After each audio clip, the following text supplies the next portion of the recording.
नमस्कार किसान भाइयों, स्वागत है आपका अपने YouTube चैनल में। किसान दोस्तों, आज हम बात करेंगे गन्ने में लगने वाला पोक्का बोइंग रोग के बारे में, जिसे टॉप सड़न रोग या ऊपरी सड़न रोग भी कहते हैं। इसके जो प्रमुख लक्षण हैं उनके बारे में हम बात करेंगे और इनको आप समय रहते कैसे पहचान कर नियंत्रित कर सकते हैं और इनसे कैसे छुटकारा पा सकते हैं, पूरी जानकारी आपको इस वीडियो में मिल जाएगी। वीडियो शुरू करने से पहले आप लोगों से रिक्वेस्ट है कि अगर आप हमारे चैनल पर नए हैं या वीडियो पहली बार देख रहे हैं तो हमारे चैनल को सब्सक्राइब कर लीजिए और पास में बने बेल आइकन को भी ऑल पर सिलेक्ट कर दीजिए, ताकि खेती और बागवानी से जुड़ी सारी जानकारी आपको समय समय पर मिलती रहे। दोस्तों, वीडियो पसंद आया लाइक शेयर करना बिल्कुल मत भूलिएगा। चलिए दोस्तों, बात करते हैं सबसे पहले लक्षण के बारे में।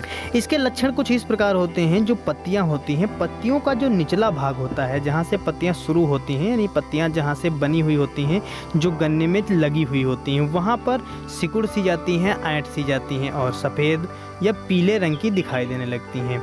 और थोड़े समय के बाद ये पतली भी हो जाती हैं, यानी सकरी काफ़ी ज़्यादा पतली पतली दिखाई देने लगती हैं।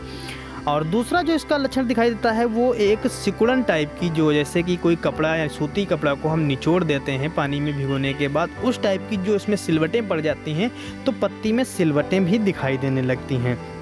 इसकी जो लास्ट स्टेज होती है, लास्ट स्टेज में ये काफ़ी ज़्यादा भयानक रूप ले लेता है, जो कि जहाँ से ये पूरी शुरू होती है, यानी मेन ऊपर का जो सिर होता है गन्ने का, उसको ये एक चाकू की शेप में कट कर देती है। बिल्कुल आपको चाकू की जैसा कटा दिखाई देगा और वहाँ से बिल्कुल गन्ना जो है ख़राब हो जाएगा, यानी पूरी बिल्कुल सड़ जाएगी। लास्ट स्टेज में पहुँचने से पहले ही अगर हम इस रोग को कंट्रोल करने के लिए कुछ दवाओं का प्रयोग कर लेते हैं तो इसे हम कंट्रोल कर सकते हैं, वरना काफ़ी ज़्यादा नुकसान हो सकता है। जितने भी फफूंदनाशी और बैक्टीरिया संबंधित रोग होते हैं, इनको बिल्कुल ख़त्म करना काफ़ी ज़्यादा मुश्किल होता है, लेकिन यह एक पोक्का बोइंग जो रोग है, यह एक ऐसा रोग है जिसे हम बिल्कुल ख़त्म भी कर सकते हैं अगर समय रहते इसकी हम पहचान कर लें, शुरुआती लक्षण देख लेते हैं और फंगीसाइड का प्रयोग करके इसे कंट्रोल भी कर सकते हैं और ख़त्म भी कर सकते हैं।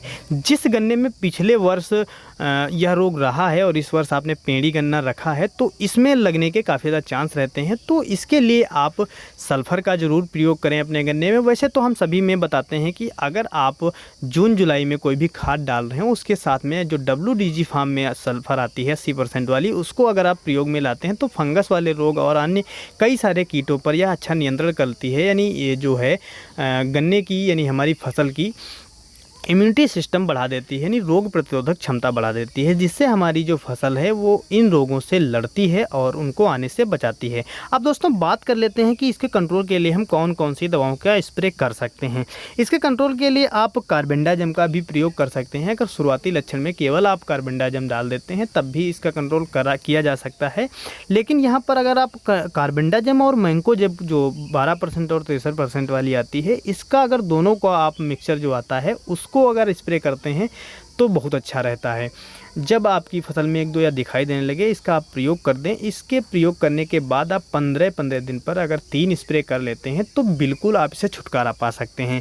अगर आपने इसके स्प्रे 1 और 2 किए हैं तब भी यह रोग दिखाई दे रहा है, यानी आप चाहते हैं बिल्कुल ख़त्म करें, तो लास्ट में आप इसमें कॉपर ऑक्सीक्लोराइड भी मिला करके स्प्रे कर सकते हैं। इसके डोज की बात की जाए तो मैंकोजेब और कार्बेंडाजिम का जो मिश्रण है, इसको आप 2 से 3 ग्राम प्रति लीटर के हिसाब से मिलाकर स्प्रे कर सकते हैं, और जो कॉपर ऑक्सीक्लोराइड है उसे आप 2.5 से 3 ग्राम प्रति लीटर के हिसाब से मिलाकर स्प्रे कर सकते हैं। तो दोस्तों, ये थी सारी जानकारी पोक्का बोइंग रोग के बारे में, जो हमने आपको बताई, लक्षण भी बताया, उपाय भी बताया और कैसे आप नियंत्रण कर सकते हैं, किन दवाओं का स्प्रे कर सकते हैं, पूरी जानकारी हमने दे दी है। अगर कोई जानकारी छूट जाती है तो आप हमें कमेंट भी कर सकते हैं और फेसबुक, ट्विटर, इंस्टाग्राम पर भी फॉलो करके हमें क्वेश्चन कर सकते हैं और उनका जवाब पा सकते हैं। दोस्तों, वीडियो पसंद आया हो लाइक शेयर करिए। धन्यवाद।